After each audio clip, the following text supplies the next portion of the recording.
Benoît Hémaud, bonjour. Bonjour. On a décidé d'emblée qu'on allait se tutoyer. Oui, je pense, c'est plus naturel. Hein. Passe-moi les jumelles, on tutoie tout le monde. Je ne vois pas pourquoi ici à la potagère on ne se tutoierait pas. Bon souvenir pour Passe-moi les jumelles. Du reste, Ah ben justement, on s'est senti un devoir vis-à-vis du producteur de Passe-moi les jumelles. 25 minutes pratiquement, même plus. Hein, 26. On vous doit ça. Vous êtes là. Enfin, tu es là. Ça, c'est le réflexe journalistique. Il faut juste passer un petit coup de tipex dessus pour l'oublier.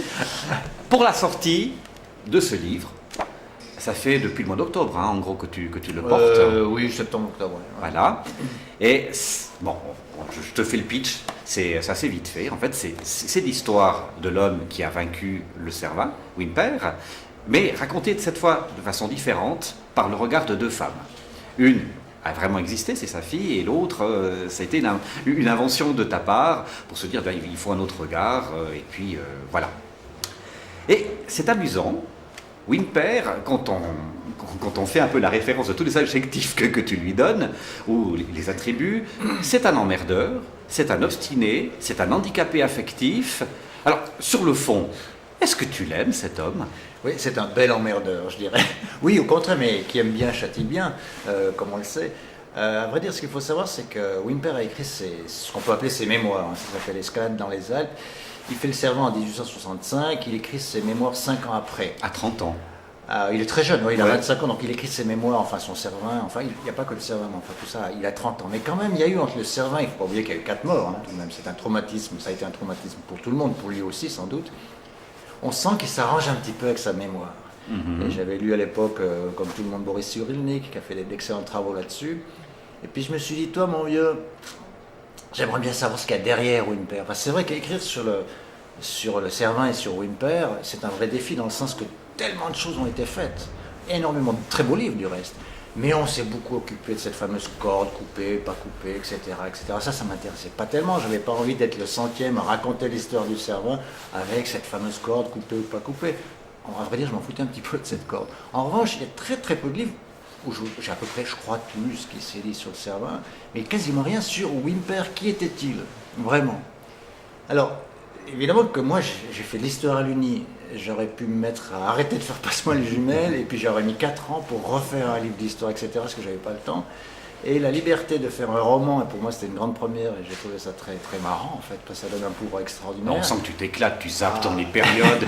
À un moment, il y a des anecdotes qui arrivent, mais qui n'ont pas nécessairement un lien direct avec le Cervin, mais ça, immédiatement, ça fait rebondir. Il y a toujours, je pense, un lien avec le Cervin, parce que je pense que toujours, et ça aussi c'est l'histoire que j'ai fait à l'Uni, la petite histoire raconte toujours la grande.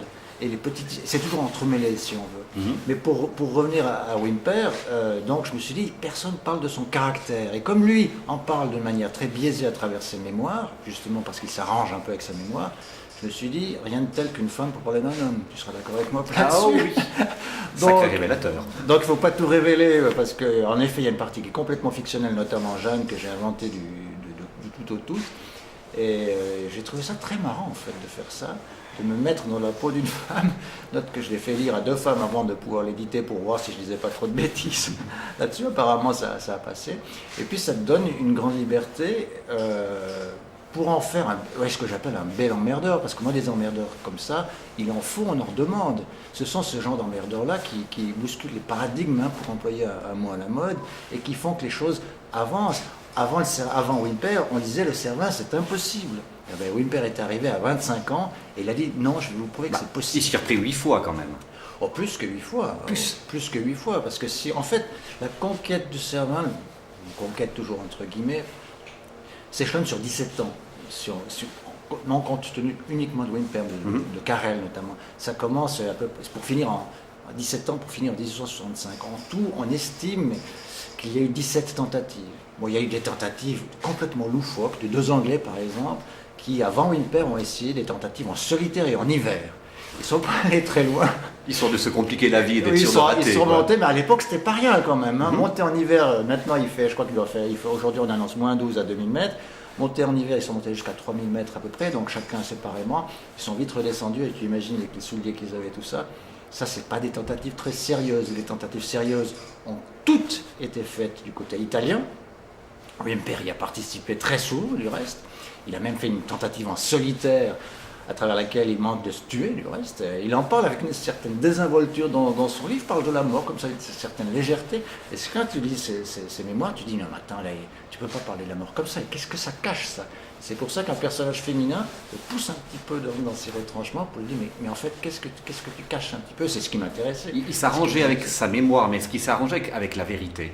Est-ce qu'il a peut-être occulté certains pans? Le mot vérité, je m'en méfie toujours. Hein. C'est un mot qu'on devrait toujours mettre au pluriel. Quand on a une bouteille de vin, tu as une contre-étiquette, j'ai l'étiquette, tu as des informations que je n'ai pas, et toi tes informations, et vice-versa. C'est pourtant la même bouteille de vin. Alors, si il s'est certainement arrangé un petit peu avec la vérité, notamment à cause du fait qu'il y a eu 4 morts. Il y a eu une enquête de police. C'est la première fois dans l'histoire de l'alpinisme qu'il y a une enquête de police. Il a dû se justifier. Il n'y a pas eu de procès parce que le procureur de l'époque, ce qu'on peut appeler le procureur de l'époque, qui a bâclé du reste l'enquête, il a fait ça, à coup de 3 interrogatoires, ça a été terminé, puis il a conclu à un non-lieu. Mais on sent bien que Wimper, quand on lit en détail les minutes non pas de ce procès, mais de ces interrogatoires, on sent bien qu'il cherche plutôt à charger les guides. le pauvre Togwalder, le Zermatois, les pères notamment, qui supportera très très mal du reste ces accusations, qui va très mal finir. Alors autant le fils, lui, s'en sortira bien, il deviendra guide et il fera le servant très sourd, mais le père Togwalder, qui fait partie donc des 3 survivants, il y a eu les 2 Togwalder plus Wimper, lui va s'exiler, il va revenir à Zermatt dans un état épouvantable, enfin il aura une fin de vie très triste, mais on sent que Wimper cherche un petit peu à pousser la faute sur les autres, à se débarrasser comme ça d'une situation certes encombrante. Alors est-ce que la corde a été coupée ou pas? Moi je crois que pour faire un petit peu d'alpinisme, et tous ceux qui font de la montagne seront d'accord avec moi, ça s'est passé tellement vite que même avec des cordes modernes, c'était une toute petite corde, hein, ça s'est passé tellement vite, et je crois que je le dis dans le livre, il n'a pas eu le temps d'y songer à couper cette corde. Donc à partir de ce moment-là, et j'en parle un peu brièvement, mais ça m'intéressait un peu moins. Ce qui m'intéressait plus, c'est comment ce gamin de 25 ans, qui lui n'est pas très fortuné du reste, contrairement à la plupart des alpinistes qui à ce moment-là sillonnent les Alpes, comment ce gamin arrive à avoir une obsession à ce point en disant « je veux être le premier là-haut ». Et ça, c'est intéressant psychologiquement. Il la raconte, cette obsession. Bon, il est arrivé au Cervin, c'était son père, hein, si je ne dis pas de bêtises, qui l'a envoyé pour faire une gravure, pour faire un dessin. Son père la première fois. Son père était graveur. Ouais. Et lui-même était graveur. Il a commencé comme apprenti graveur. Il était du reste très doué, du reste. Et son père rêvait que d'une seule chose, c'est qu'il devienne graveur à son tour. Seulement, on est en plein milieu du 19e siècle. Il y a quelque chose qui est un nouveau procédé qui commence comme ça à émerger, c'est la photographie. Comme Wimper a une obsession, c'est d'être de son époque, petit à petit, il va négliger la gravure pour s'intéresser de plus en plus à la photographie. Et du reste, c'est un assez bon photographe qui a un livre qui s'appelle les photos de Wimper, qui a été publié pas loin d'ici. C'est Catherine Lestival, du reste, je crois, qui publie ce livre qui s'appelle Wimper photographe. Mais donc, ce côté graveur, l'occasion a fait le larron, si on veut. C'est pas tout à fait le père, c'est le club alpin anglais de l'époque, qui venait d'être, je crois que c'est 57 de mémoire, qui a été fondé, qui a commandé au père Wimper un certain nombre de gravures. Donc le père Wimper dit à son fils, bah vas-y découvre. Et cela, il part dans les Alpes, il part comme dessinateur, comme graveur plutôt. Et il revient, il est alpiniste, dans la tête en tout cas. Il voit le Cervin. Je l'aurais, quoi. Ah oui, c'est ça, quoi. C'est le coup de foudre, quoi. C'est le coup de foudre. Alors c'est assez marrant parce que dans ses notes et tout, quand la première fois qu'il va au Cervin, il le voit quasiment pas parce qu'il fait mauvais. Mais il sent qu'il y a quelque chose qui passe. Et encore maintenant, moi je veux dire, moi je suis monté, j'ai le Cervin, j'ai dû faire, encore, j'y suis allé récemment parce que je suis en train de faire un reportage là-haut avec Air Zermatt. À chaque fois que tu vois le Cervin, c'est pas possible de pas faire waouh. Mais toi, c'est 10 000 photos. Tu dis que tu en as fait 10 000 des photos du Cervin. C'est peut-être plus. Mais la dernière fois j'avais mis mon réveil à 4-5 heures du matin. Parce que et moi, je me suis dit, mais non, t'arrêtes, va te coucher, c'est pas possible. Mais le Cervin a un tel magnétisme et ça devait opérer à l'époque, évidemment. Et ce qui m'a aussi frappé la dernière fois que je suis remonté à Zermatt, c'est que maintenant, nous, on arrive en train, on arrive peut-être en voiture jusqu'à Randa et tout, mais le Cervin, on ne le voit pas. On ne le voit pas jusqu'au dernier moment. On est à Randa, on ne le voit toujours pas. Et à l'époque, il fallait imaginer Whymper qui partait de Londres, il faisait à peu près moins d'une semaine, on estime à 5-6 jours le trajet. Quand il arrivait à Viège, c'est un très très bon marcheur, Whymper. Il était jeune dans la force de l'art. Il montait à pied parce qu'il trouvait que les diligences allaient trop lentement, puis il y avait plein de puces, il a détesté les puces. Oui, c'est un portrait du valet qui est pas triste. Ah, le portrait des valaisans, il est sévère. Oui. Il est très sévère, notamment du côté de la Fort Claire-Martigny. Oui. Mais il monte, la première fois qu'il monte, il n'est même pas sûr qu'il est sur le bon chemin. Il ne voit pas ce sacré Servin. Et c'est qu'au tout dernier moment, paf, tout d'un coup, le Servin qui s'impose comme ça. Et ça reste. Moi, j'ai la chance d'avoir pas mal voyagé grâce à mon émission. J'en ai vu des belles montagnes. Il y a des belles montagnes, la Radablon, il y a des très très très belles montagnes, le Fuji, le mont Fuji, en fait, des montagnes absolument somptueuses. Mais le Servin a ce côté unique au monde, c'est qu'il est complètement isolé. Complètement isolé. Alors qu'il y a tout ce qu'on appelle la couronne impériale autour de lui. Hein, mais il y a quand même, et puis c'est pas rien ce qu'il y a autour de lui. Il y a le Weissang, la Dent Blanche, qui est aussi une magnifique pyramide, enfin tout ça. Mais le Servin, il est là. Et puis on a l'impression que sa couronne impériale, bon les gars, c'est moi le king. On raconte ce que fait Whymper quand il arrive au sommet du Servin. Ah, il faut lire le livre. Non mais ça a été mis dans d'autres. Il est pas très collégial, on dira ça comme ça. Oui, alors, là aussi, on ne saura jamais exactement la vérité. Lui, il insiste dans ses mémoires, ça s'appelle Escalade dans les Alpes, c'est un truc à lire du reste. Hein. Ça a été réédité à plusieurs reprises. Il insiste sur le fait que, je pense que c'était un vrai solitaire. Il avait vraiment un cochon de caractère, comme on dirait aujourd'hui. Il était tellement obsédé par son Servin qu'en fait, il avait très très peu d'amis. Et le seul ami qu'on lui devine, en tout cas, et notamment pas de femme, il ne parle jamais de femme, c'est pour ça que je me suis fait un plaisir d'en inventer. Mais le seul ami qu'il aura, je pense, vraiment eu, une admiration sans réserve, c'est Cros. C'est Michel Cros, le chamonier, le guide de Chamonix. Moi, je pense que le vainqueur du Servin, c'est Michel Cros.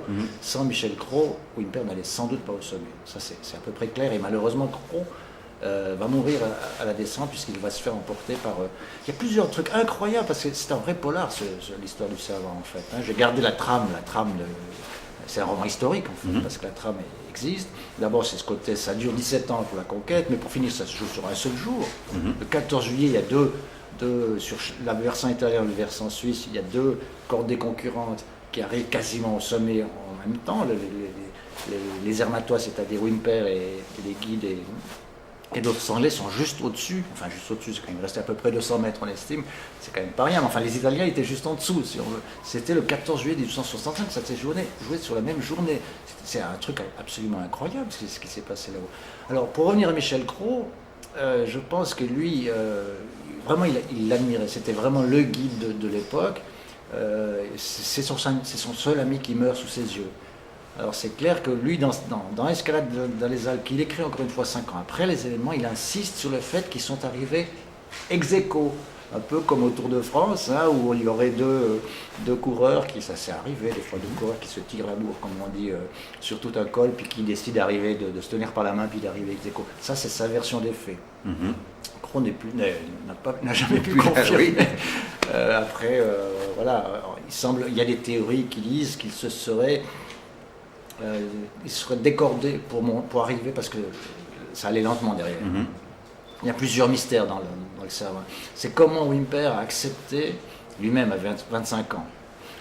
On n'est plus tout à fait un gamin à 25 ans. Hein. Il avait quand même quelques heures de vol au niveau des escalades. Il avait fait déjà plusieurs premières. Juste un mois avant, même pas un mois avant, il fait la première de la Verte à Chamonix. C'est quand même pas rien.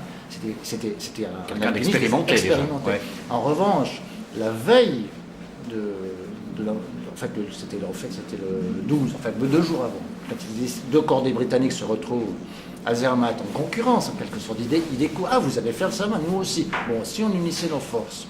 Et c'est là que le révérend Hudson dit, moi je prends mon petit ami. Mon petit ami, il a 19 ans. Il a fait que le Mont Blanc. Il n'est pas équipé du tout. Il est mal équipé. Et on sait que le Mont Blanc, il faut monter au sommet du Mont Blanc, à l'époque surtout, mais encore maintenant, ça reste 4800 mètres. Mais en gros, le Mont Blanc, c'est de la marche. Donc, expérience de... Et puis le Servin, c'est quand même pas de la marche. Imaginez ce gamin de 19 ans qui part pour sa première ascension, faire une première d'une arête qui n'avait jamais été faite, parce qu'encore une fois, toutes les tentatives essentielles avaient été faites côté italien. La première fois qu'on essaye du côté suisse, on arrive en haut. Parce que du côté de Zermatt, tous les guides de Zermatt disaient impossible. Une très belle phrase de Mark Twain qui dit elles l'ont fait parce que tout le monde ne savait pas que c'était elle savait pas que c'était impossible. impossible. En tout cas, Wimper c'est pour ça que c'est un bel emmerdeur, parce qu'il en faut de l'obstination et du caractère pour se dire non, on va quand même essayer. Il dit que le Servat s'est vengé quelque part. D'avoir été vaincu, c'est un peu ça. Après, bon, il faut encore maintenant, il y a ce côté dans la montagne, bon, ça change un peu, heureusement, hein, il y a des femmes qui sont arrivées depuis. Il ne faut pas oublier que les femmes ont été interdites au club alpin suisse pendant très très longtemps. Hein. C'est quand même l'époque, on est au milieu du 19e siècle, la montagne est une histoire d'homme, hein, complètement, elle est complètement, on part à l'assaut de la montagne. Il a un vocabulaire très très militaire. Il est chef d'une brigade, il soit général sans armée, c'est toujours l'homme viril qui se heurte à la montagne et qui va la conquérir. Et c'est pour ça que le fait de pouvoir inventer une femme me permettait de m'amuser un petit peu avec ce genre de contradictions. Enfin, c'est pas des contradictions, c'était comme ça que ça se vivait à l'époque. Lui, il a fait 10 heures à peu près pour y arriver. À peu près, oui, c'est dans ces... Ils sont partis dès qu'ils n'avaient pas de fontaine. On est au mois de juillet, donc je pense qu'ils sont partis sans doute aux premières lueurs. 3h50 voilà, du matin. Ils arrivent à 14h de mémoire, j'ai plus tout ça, je crois qu'ils arrivent vers 14h en haut, quelque chose comme ça. Ils font à peu près 10 heures de... Ce qui est... J'allais te demander, toi, le temps qu'il a fait, t'as dit combien de temps? Ce qui est pour une première à l'époque, ils ne savaient pas où passer, donc, hein, ce qui est tout à fait honorable. Alors moi, j'ai fait, mais pour être franc, je ne voulais pas faire le Cervin parce qu'il y a trop de monde. Et puis c'est un petit peu, je ne veux pas dire que c'est l'esprit passement des jumelles, mais c'est vrai que nous, on dit toujours, vous n'êtes pas tous obligés d'aller là, il y a des trucs à découvrir, c'est chez vous, vous ne savez pas où c'est, mais c'est chez vous, allez-y, c'est comme ça qu'on découvre son pays. Et puis quand on voit le Cervin, j'avais fait un reportage sur le Cervin, sur le mythe du Cervin, mais il y a 5 ou 6 ans en arrière, je ne sais pas quand je voyais la queue le matin, l'agitation dans la cabane du Landais, j'ai dit, je ne vais jamais aller faire le guignol là-haut. Hein. Et c'est Pierre-Antoine Hirault, réalisateur, qui un jour me dit, mais tu sais, le Cervin, côté italien, c'est un petit peu plus technique. L'accès au refuge est déjà beaucoup plus technique, déjà. Le refuge ça trille déjà. Sélection naturelle, si je puis dire. C'est très gazeux, comme on dit dans le jargon des alpinistes, mais il y a 3 à 4 fois moins de monde. Et c'est vrai, je crois que les bonnes saisons maintenant, depuis Zermatt, une bonne année, il y a à peu près entre 1200 et 1400 personnes qui montent. Et puis côté italien, il y en a 300 à 400. Le rapport est vite entre 3 et 4 fois moins. Et en effet, on est monté avec Jean-Claude Pont, je me souviens. On est monté je crois que c'était en 2000 ou 2001, peu importe, un 1er août, ça je m'en souviens, j'en suis sûr. Un ciel bleu extraordinaire, on était les seuls sommets des seuls. Parce que, d'abord la voile italienne, on était quasiment seuls.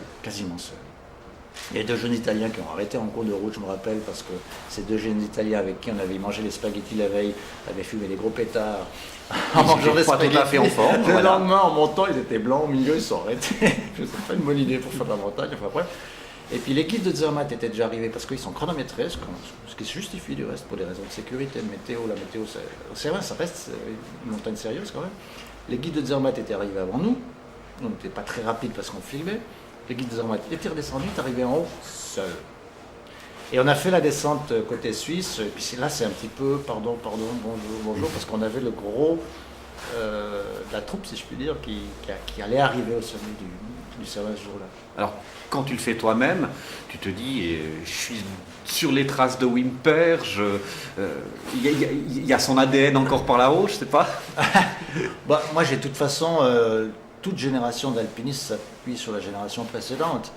Quand tu vois des Simon Tamaten, des Ulichtek, maintenant Simon Tamaten qui est de Zermatt, Ulichtek de quel canton il est les Bernois, je ne suis même pas sûr, enfin peu importe, qui sont nos alpinistes de pointe en ce moment, eux-mêmes se sont appuyés sur des Loretans, qui eux-mêmes se sont appuyés sur des Michel Vaucher, et puis on peut comme ça remonter la plotte, et puis on arrive précisément à des Wimper, et puis de Saussure, c'est peut-être pas forcément le bon exemple, parce que c'était pas un alpiniste vraiment. De Saussure, c'était un scientifique, puis on peut dire qu'il s'est quasiment fait porter. Je crois qu'il est monté avec 18 guides pour arriver au sommet du Mont Blanc. Enfin, le fait est, c'est qu'il a fallu c'est 18e, hein, le 1786, je crois, le Mont Blanc.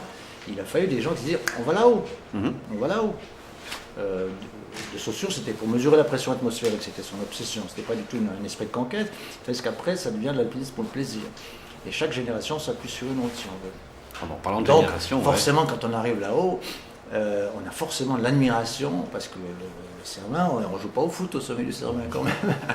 Et puis, et puis là, on se rend compte, nous, avec les équipements qu'on a, les cordes, bien sûr, les choses, les trucs essentiels, c'est les cordes et les chaussures, et puis les vêtements. On se dit, mais on a le chapeau. Il fallait le faire. Alors, quand j'ai fait mes recherches pour mes 2 guides sur le Valais, Wimper est venu plusieurs fois, et en lisant, je repars pratiquement au début de mon interview, il me paraissait pas très sympa, en tout cas avec des mots assez durs vis-à-vis du Valais.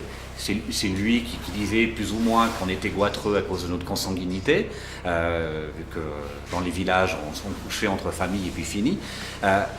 Et puis je sentais assez hautain vis-à-vis des Valaisans. Est-ce que ça c'est quelque chose par rapport à son portrait de l'époque qui est fondé? Oui, moi c'est ce qui m'intéressait aussi, c'est pour ça que je raconte souvent des petites histoires en début de chapitre pour me situer la petite histoire dans la grande. Je pense que le Valais on est au milieu du 19e siècle, il y a une très grosse différence. Contrairement à ce qu'on dit souvent, le Valais est resté fermé sur lui-même. Non, c'est pas vrai. Marie-Claude Morand en a souvent parlé, à travers les expositions dans les musées qu'on a en Valais. Les idées circulent depuis très longtemps en Valais, à travers l'école, notamment le Grand Saint-Bernard, le Simplon, il y a les pèlerins, il y a les marchands, il y a les voyous, il y a tout ce qu'on veut, mais les idées circulent. Et il y a une aristocratie valaisanne. Il y a des mercenaires qui vont en France. Et quand ils ont la chance de ne pas se faire tuer, ils reviennent. Avec une particule, mais sans être payé, voilà. souvent. Enfin, les idées circulent en Valais, mais quand même, il y a une très grosse différence entre la plaine et la montagne. Mmh. Les villages de montagne. Insalubre. La plaine est insalubre, mais quand même, là, au niveau le Valais du 19e siècle, au niveau hygiène, c'est une catastrophe encore. Le Valais, il y aura le coup d'accélérateur du Valais qui va vraiment rentrer dans la modernité. Je parle des villages alpins. L'eau et l'électricité courante dans le fin fond du Val d'Airain, c'est le milieu, non pas du 19e, mais du 20e, avec les barrages. Moi, j'ai souvent été à Evolène, j'ai des amis qui me disaient on allait se baigner chez le curé, parce que c'était le seul qui avait l'eau courante. On allait encore chercher l'eau à la fontaine dans des villages comme la Sage et tout ça.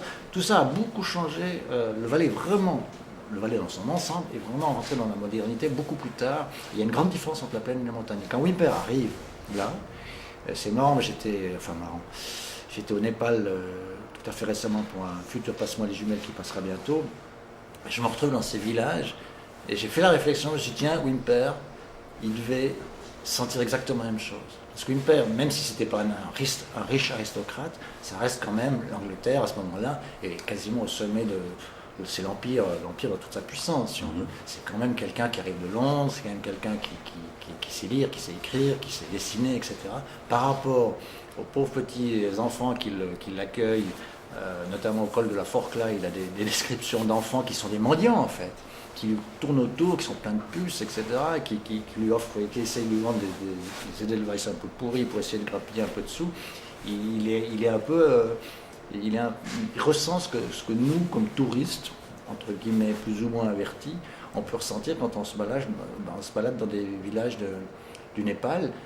Là aussi, c'est pas Katmandou, parce que le Népal c'est beaucoup plus grand qu'on le croit, mais quand on va dans des petits villages qui sont paumés, puis maintenant il y a eu ces fameux tremblements de terre il y a bientôt une année, il y a eu deux gros tremblements de terre, même le deuxième est presque plus fort que le deuxième.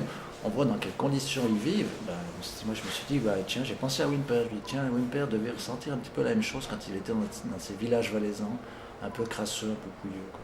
Dernière question. Ce livre est né d'un projet de film à la base. Ça ne s'est pas fait. Est-ce que maintenant on pourrait imaginer l'inverse, qu'en partant de ce livre, on puisse faire quelque chose du côté du grand écran ou du petit écran? Ça, il faut demander au producteur. Moi, je suis producteur d'une émission de télévision, ça me suffit. Le cinéma, il y a de quoi, hein, honnêtement. Oui, moi j'en suis persuadé, sinon je ne l'aurais pas fait. Le cinéma coûte très très cher, d'une manière générale.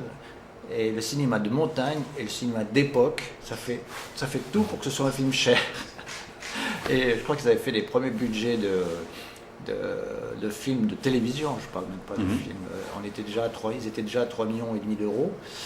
Donc on connaît un petit peu la conjoncture actuelle, il faut les trouver quand même, ces 3,5 millions d'euros. Et je pense, pour donner une comparaison, les Allemands ont fait il y a quelques années un très beau film sur la face nord de l'Eiger, ça s'appelle Nordwand, je crois. Film cinéma, là aussi conditions extrêmement difficiles, des habits d'époque, ça se passe dans les années 30. C'est l'alpinisme à ce moment-là est nationalisé, ce sont les nazis qui poussent les Allemands à être les premiers à le faire, c'était la dernière des faces nord à faire. Le budget des Allemands pour ce film-là, c'était 35 millions d'euros. Ah, donc ça laisse songeur, mais l'histoire, elle existe, c'est sûr. bon, on fera déjà le cinéma dans notre tête. Benoît Hémon, merci beaucoup. C'est à force de livres, C'est à force de livres, on peut se faire son propre cinéma. Et on fait son casting, sa distribution Exactement. et ses effets spéciaux soi-même. Merci beaucoup, Benoît, d'être venu. Et puis, un autre bouquin bientôt. Ouf. Faut que j'en parle à ma femme, comme disait Colombo. D'accord. Merci. À une prochaine. Merci.